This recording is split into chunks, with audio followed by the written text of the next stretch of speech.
This is a condition of total congenital cataract.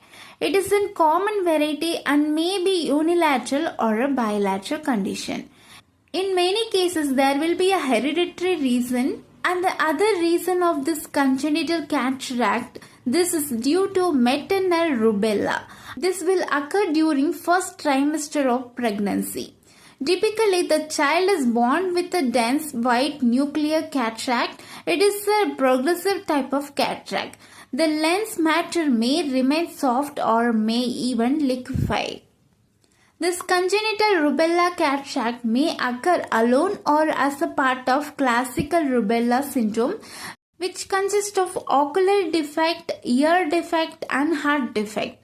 In ocular defect, this will have a congenital cataract and salt and pepper retinopathy and microphthalmus. Daily updates, subscribe for eyecareoptom. Tata, bye bye everyone. Click, clap, pull it.